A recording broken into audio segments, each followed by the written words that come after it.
रूप बनाया।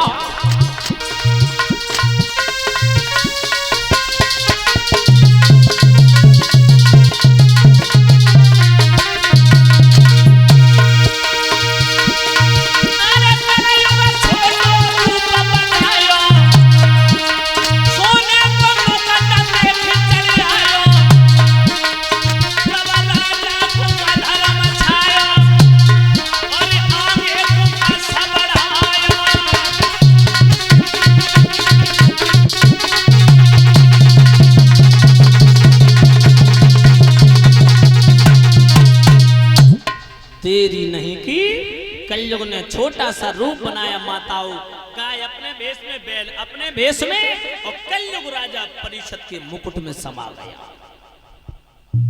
अब आप लोग सोच रहे होंगे राजा के सर पे जो मुकुट था सोने का, क्या वो चोरी का था? तो भक्तों, ये मुकुट राजा परीक्षित का नहीं था, लेकिन का था? ना इनके पिता अभिमन्यु का था, ना इनके बाबाओं का था, पांडवों का। फिर किसका था? ये मुकुट जो था मगध के राजा जरासंध का था। वहां से आया कैसे था? ऐसे आया था कि एक बार भीम और जरासंध में घमासान युद्ध हुआ परीक्षित जी। तो भीम जरासंध में घमासान युद्ध हुआ। भीम जरासंध को माता बनो भाई बंधुओं युद्ध स्थल में पछाड़ देते, मार देते, मौत के घाट उतार दिया। मुकुट उतार करके महाराज भीम लेकर के आए और अपने जहां पर कोषागार था ना, वहां पर मुकुट रख दिया। क्योंकि पहले के राजाओं का नियम था भक्तों कि किसी दूसरे राजा को पराजित कर देते तो भी मुकुट रतनगी ले आते थे, अपनी वीरता का परिचय देने के लिए।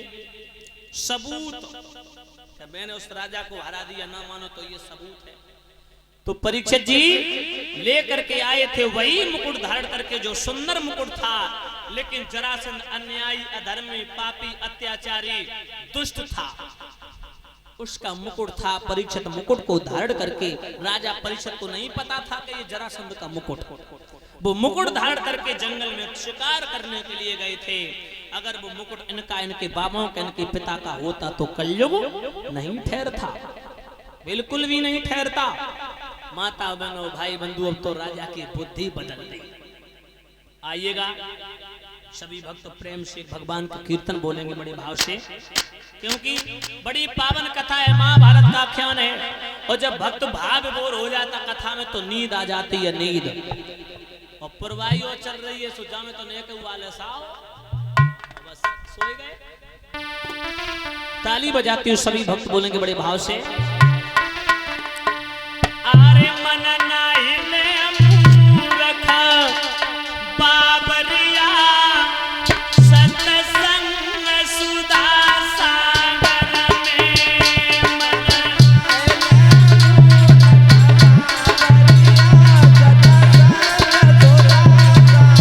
श्याम, उसे जुकाम हो गया, अरे मन नाही मूर्ख बाबरिया, सत्संग सुधा सागर में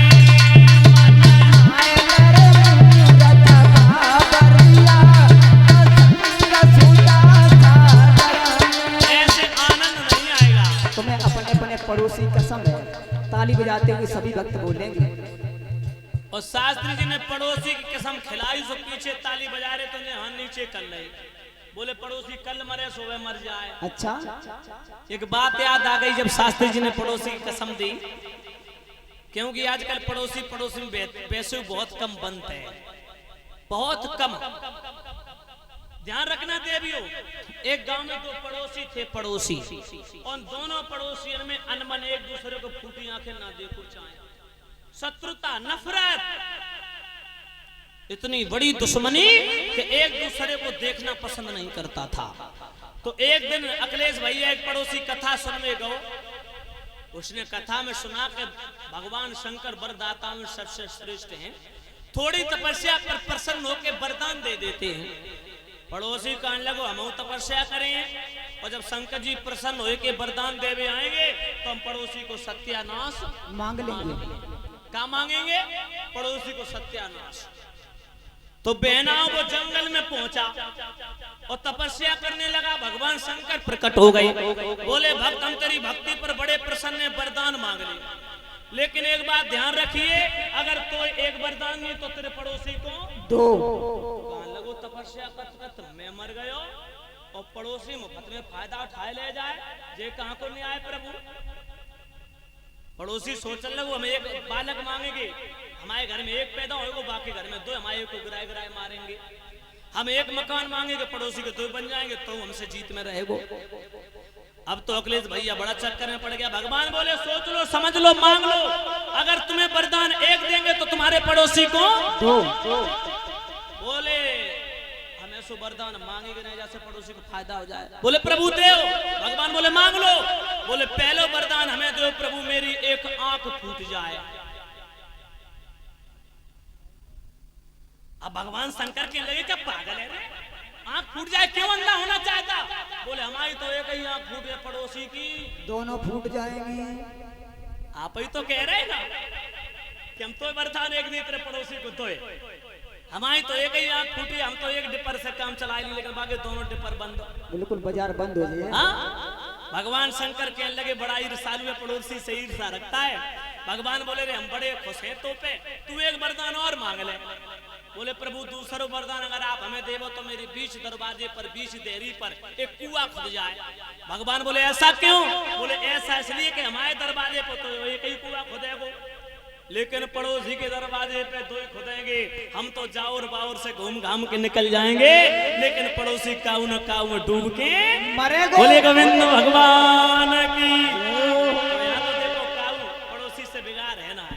शास्त्री जी ने कसम खिलाई है, ताली बजाइयो, जो ताली न बजाए सोच समझ लियो कि पड़ोसी को इतना है चांद। और हमारे बुजुर्ग लोग क्या करते थे कि शेर भर सोने से कम खाए लियो, लेकिन पड़ोसी से बिगाड़ मत करना। तो इसीलिए ताली बजाएंगे सभी भक्त। अरे मन नाई ले मूरख बाबरिया, सत्संग सुधा सागर में। मन नाई ले मूरख बाबरिया, सत्संग सुधा सागर में। वैसे कथा प्रारंभ कल हुई थी, 1 2 3 दिना तो लोग जय सूत्ररात के तो शुरुआत है, जनसंख्या कम है तो ताली जब तक पंडाल चकाचक हो तब आनंद आता है। लेकिन आत्मा का विश्वास है हर जगह ये होता है, क्योंकि लगातार प्रोग्राम चलती देखा 1 2 दिन तो लोगों की सोच बनती है तो यार शुरू भाई हैं। तो जितने भी हो भक्त, अच्छा एक चीज तो कहेंगे, जितने भी हमारे भक्त हैं मन के भक्त, बड़े एकाग्रचित होकर के भगवान की कथा सुन रहे हैं, बहुत अच्छा लग रहा है। देवी स्वरूप हमारी माताएं, देव स्वरूप हमारे पिता तुल बुजुर्ग नौजवान भाई, तो सभी भक्त जितने भी ऊपर हाथ खोल लें, क्योंकि अगर कोई चीज लेनी हो, अगर कोई चीज लेनी हो तो दुकान की जरूरत होती है ना माता, होती है। भगवान के दरबार में भगवान का नाम सिर्फ वो लोग नहीं लेते जिनकी जुबान नहीं होती है। तो हमें तो कोई गूंगा दिखाई देना है, रहो तो मजबूरी है भाई।